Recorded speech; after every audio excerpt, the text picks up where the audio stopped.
Morray's career is currently sinking deep in quicksand, and as each day passes, it How do I say? Why the you gotta start the video off like that? beginning of 2020, after having just lost his job at a call center, while also now having 3 kids to take care of at home, Whoa, some told him really opened his eyes and changed his 3 of approach to them. music. Oh, it sucks, bro. People who really know what they be doing, they want to prey on people, bro. That sucks. I think it'd be released. I can guarantee you that tweeting stuff like F the label and F the CEO is not going to make them want to help you out. That's real talk. That is real. Believe me when I say I'ma pull up when the stage drops. Believe me when I say she don't look good. Believe me. Yo, what it is, everybody? It's your boy Srotonn here, but you could call me Tone. All right, listen.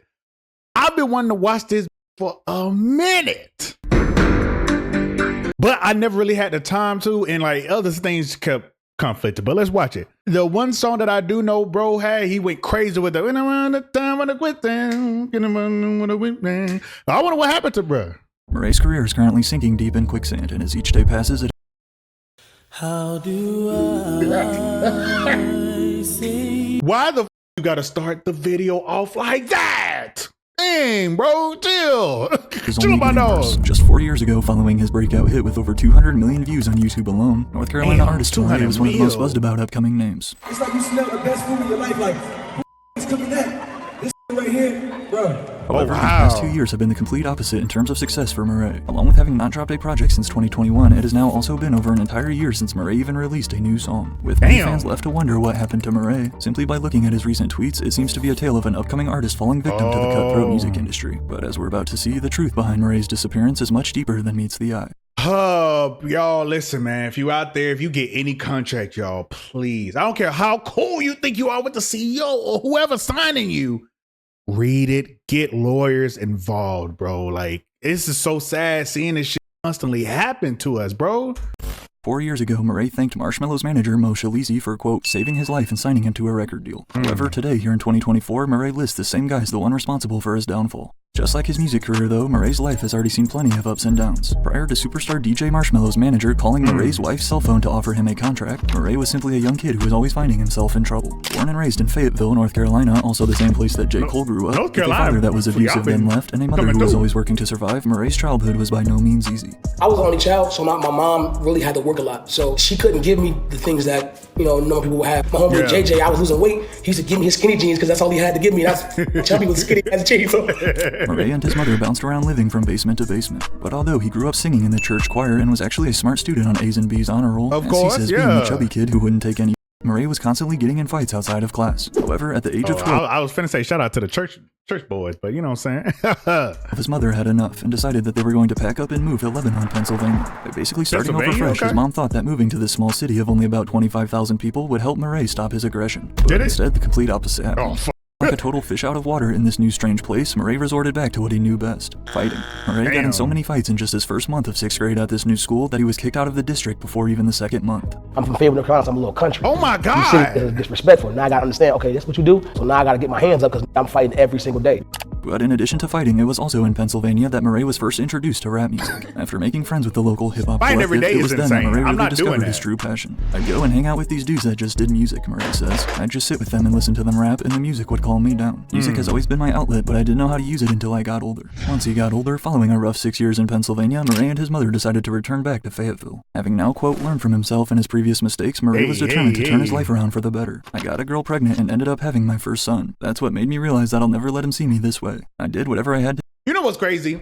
I know a lot of dudes like this, bro, and it's not gonna happen to me because I already feel like my mindset is already. I ain't on no wild shit no more, y'all. And I seen it happen to my homeboy. Like when people have kids, bro, it changes their whole outlook on life. It's crazy. It's like I feel like it's like a snap in like a snap of the finger. They just have a whole different outlook on life, man. Shout out to him. Shout out, yay. To do to stay afloat because I had to show my son how to be a man. However, due to the fact that at this time in 2014, Morray was still yet to even record his first song, he was left to work numerous day jobs to support his family and new baby. From everything including construction, to call centers, to even a pork processing plant where he had to cut intestines out of pigs. It wasn't until his wife's birthday in 2014 when Morray was inspired to record his first song. I was 21 and was just getting ready to move out of my mom's house. I decided to write my wife a birthday song and post it on Facebook. That was July 26, 2014. I remember that day like the back of my hand. That was the day I started taking music seriously. was like, yo, I'm happy now with her. I'm stable now. I got a car, I got a house. Okay. I got too much to stay.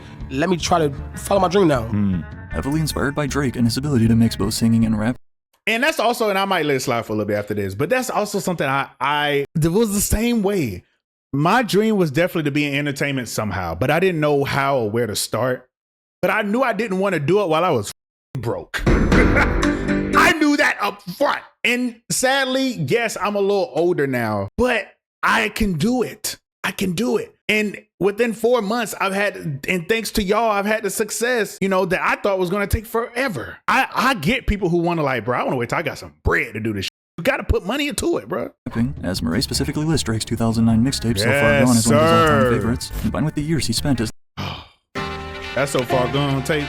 Man, we'll let it slide for a little bit. lead gospel singer of his church choir. This all helped influence Morray's unique vocal style and melodies. Despite music being a good escape from I like that Morray, sweater. though, his early songs he posted on SoundCloud would only gain a few hundred streams, far from enough to make money off of. But little did Morray know that one day in the beginning of 2020, after having just lost his job at a call center, while also now having 3 kids to take care of at home, something told him really opened his eyes and changed his approach to music. And she was telling me, what this could be better, this could be better, it was making me so tight. So I said, let me write a song about me and try to see what happens. I went in the bathroom, smoked our last blunt on me, didn't even care, locked the door, and I wrote Quicksand. Morray's wife understood him better than anyone, and knowing everything he'd been through in life, she encouraged him to make music that was more personal, stating that people want to hear something authentic. So that is exactly what he did. Rolling his last blunt, Morray then went into the bathroom and wrote the song that was about to change his life forever. But as we're about to see though, Quicksand would also be the song that led to his record contract with the same person he now claims is destroying everything he built. Damn. Motivated by his wife's feedback, Morray would then record the first version of what would soon become his platinum hit, Quicksand, featuring a blend of soulful melodies mixed with heartfelt lyrics and an extremely catchy chorus. Immediately after recording Quicksand in his kitchen, Morray and his wife knew this one was different. Quicksand is the first song when I really combined them both. It was like, I can do both and see what happens. And I think that's what the problem was. It was either I wanted to be a rapper or I wanted to be a singer. When I realized I could do both, so I wanted to do both. But well, hell yeah. That's one thing I've noticed as well too. Cause I'm not really a rapper, I'm not gonna lie. But I do like, I like that having that cadence. You know what I'm saying? Where I can like I like that. So I like shit like that. So I definitely get where he's coming from. While Morray knew that the track had potential, he also knew that he needed a music video to go with it. And with money already tight, he then enlisted the help of this guy, Jax of North, who had actually worked with Morray at the same call center. And Jax of North would then shoot the music video for free for his former co-worker. However, after first posting the Quicksand video on his YouTube channel in March of 2020, it did not initially blow up much at all, only gaining about 1,000 views in its first month. And while at the time Morray thought that was great, Quicksand now sits at over 215 million views on YouTube, all thanks to a surprise phone call. Shout out to him and his homeboy, bro.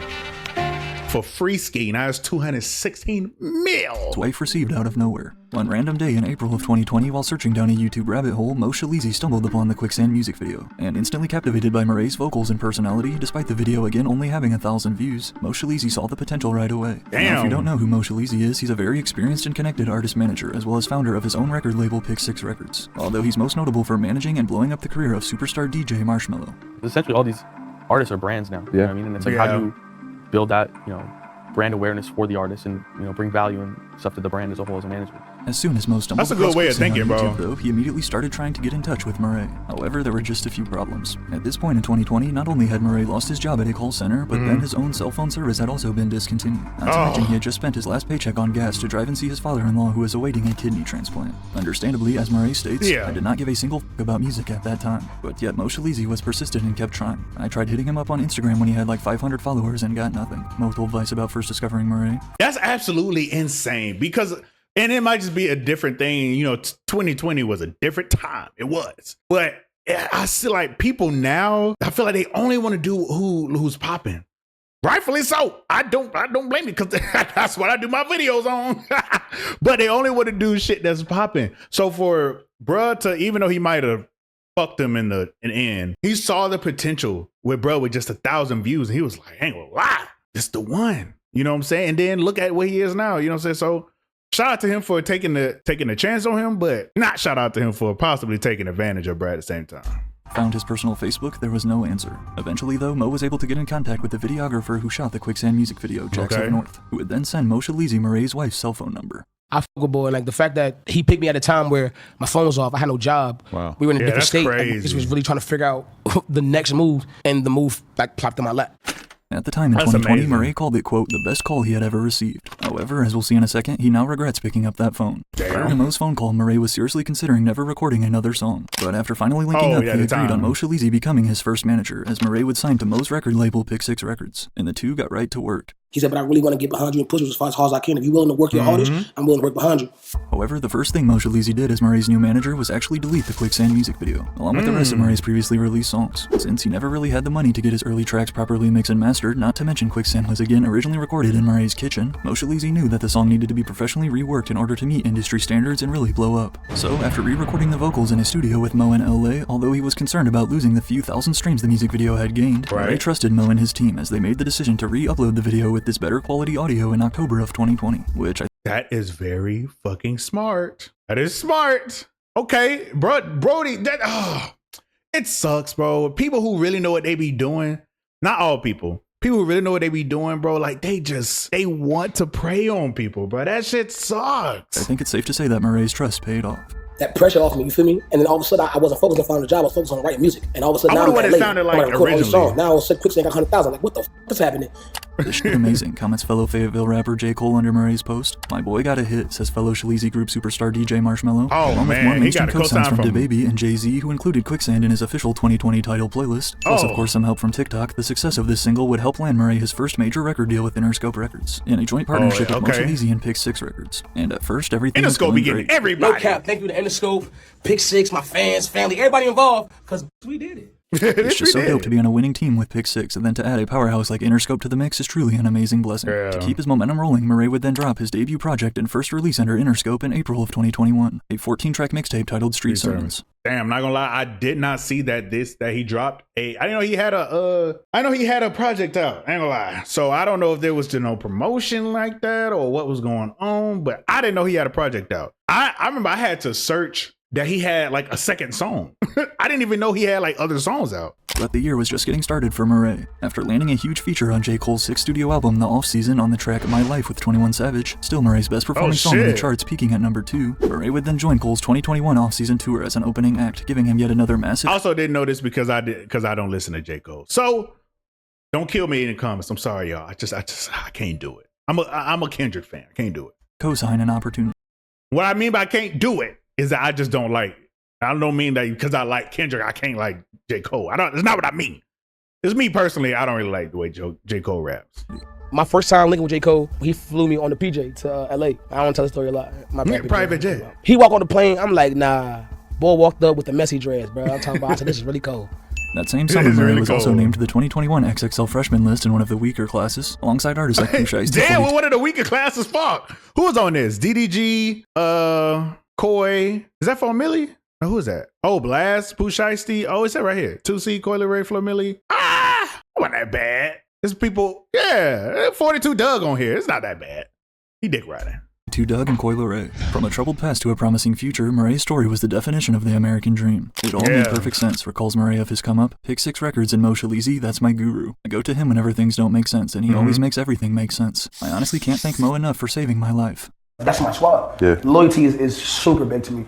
However, while Morray and Mo Shalizi's first 2 years of working together were about as successful as they could have imagined, the next 2 years, though, played out like every artist's worst nightmare. F the label, F the CEO, they F them all, Morray tweeted. Despite building all this momentum, as we now see, 2021 would go down as the peak of Morray's music career, and as of the time I'm recording this, the year of his last music project. The following year, 2022, saw Morray release a string of singles, including Still Here featuring Corday, although none of these tracks were anywhere close to the success of Quicksand. Then came 2023. After only officially releasing one song the whole year on streaming platforms with a track called High Life featuring Lil TJ in March, still released under Interscope and Pick 6 Records, it has now been over an entire year since Morray has dropped new music. In addition to the fact that, again, his last project was over 3 years ago and he has still not dropped a debut album, any fans have been left to wonder what happened to Morray. Well, these past few months, he's finally been revealing his side of what's going on behind the scenes. Being held back by labels and contracts, all I want to do is release my art, Morray tweeted in March of 2024. I got so much music to drop, ask the effing labels why I can't. Ask the effing label why it ain't coming out. Ask them why they bullshit.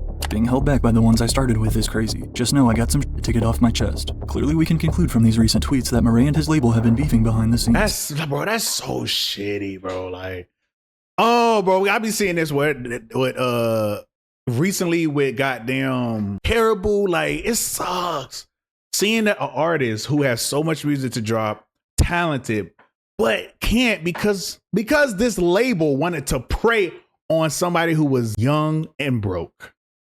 That shit fucking sucks.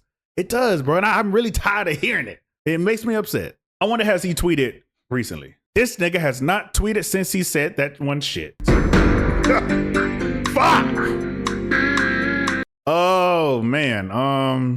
Yeah, man. At this point, y'all, it's on us. We have to take control no matter how cool, how appreciative we are, man. It's shit. Instant success is cool, but we need shit for that long term, bro. We're not gonna let these labels take advantage of us no more. Come on, y'all. More specifically, the one he started with Mo Shalizi and Pick 6 Records. To confirm this is true, we can see that not only do Mo Shalizi and Morray no longer follow each other on Instagram, while Mo still follows literally every single other artist signed under Pick 6 Records, but then we can also see that the official Pick 6 account doesn't even follow Morray anymore either, despite him still being listed in their bio, still listed on their website, and again their account follows literally every other artist signed to the label but Morray. Unfortunately, we don't know yet. They got rights to this nigga damn near. Fuck. At exactly what went down behind the scenes, but it's no secret that Mo and Morray are no longer on good terms at all. Perhaps it was creative differences in the two wanting to take his career in different directions, or maybe it was something more personal. But as it appears, Morray's label has basically shelved him and isn't letting him release music when he wants to. However, we see this happen quite often, especially with upcoming rappers. Typically, when an artist's new releases are constantly flopping with fans, a label will essentially not let them drop music whenever they want. From a business and marketing standpoint, this makes sense, as they don't want to waste money and invest on someone they know will flop, but from a new artist's point of view, this is easily one of the most damaging setbacks that can happen when you're trying to establish your career and be consistent. When everybody says, oh, my record label's controlling me and I can't get out of this deal, bro, the record label's sitting back like, wait a minute, you didn't do anything. Your flopped. The $10 million we gave you was for you to make a dope project that wasn't gonna flop. You already broke your contract, so now you think we're gonna let you go away and just get out of this deal while still owing us money? No. For this reason, what we often see happen is rappers fight it out until their contract is over and they get released. Which not only is it much harder as an independent artist with no help from a major label, but usually by this point they have waited so long and killed all the momentum they had previously built, such as Lil Skies. In a very similar situation with his label, who kept shelving him after he flopped and only sold 15K with his second album. After waiting it out, Skies is now independent, but many argue that it's too late. Your boy is independent, bro. I'm fully independent, just me. As it appears, Morray is currently attempting this same thing. Still waiting to be released. Should I drop a freestyle? Morray tweeted in December of 2023. But although we aren't given the specific terms and length of Morray's record contract to know exactly when he'll be released, I can guarantee you that tweeting stuff like F the label and F the CEO is not going to make them want to help you out. That's real talk. That's real. Yeah, saying shit like that will not help the situation. And I think, bro, what I would do, and I'm sure it's not that easy, but in my head, what I would try to do is figure out a way to get that momentum back up. People loved Quicksand. I don't know. It has 216 motherfucking million views, nigga. People love that. So I know people personally who like, that is one of their favorite songs they've heard all year when it had came out in a couple years. I don't know, bro. Drop a couple freestyles. Get that momentum back up. Maybe the label, I don't know how shit works, y'all. Don't. The fuck? Oh. In fact, it does the total opposite. Combined with the label likely being afraid that his album would flop, it's also possible that they just thought it wasn't good enough to release. As like Morray says, after presenting what he thought was his finished debut album to one of his idols, J. Cole, which was originally set to release in early 2023 titled Long Story Short, but Cole told him that it still needed work. I presented hella out. I've been ready. Don't get me wrong, bro. I've been ready. I presented to Cole. He told me, nigga, you're not ready. And you know how hard it is to take that from somebody you look up to? Like, I think I'm done. And you tell me I'm not? Like, what the f? Again, as of this video, Morray's last project was over 3 years ago back in 2021. And the truth is, as he continues to wait, he is only sinking his career deeper and deeper. However, just like real Quicksand though, simply because you find yourself sinking does not mean that you can't escape. But you do have to know the proper technique. Now at age 31 and set to become an independent artist, there is no doubt that Morray has an extremely tough road ahead of him if he wants to regain the popularity he once had. But as we also just saw, Morray is no stranger to tough roads. Despite already accomplishing more than many artists do in their entire careers, only time will tell if Morray can ever replicate that same success. Listen, W video, man. I like this video. I really hope Morray really finds his way out of this situation, bro. Work hard, my brother. Work hard. Drop freestyles. Do whatever you can to get that traction back up. You know, I don't know. Work with people. Work with writers. Work with somebody. You know what I'm saying? To get your shit where it needs to be. You know what I'm saying? If Cole, who is a very successful artist, tell you not ready, that means you just got some work to do. But I think that's all I really got to say, man. We're going to get enough out of here, man. Till next time. I'm out.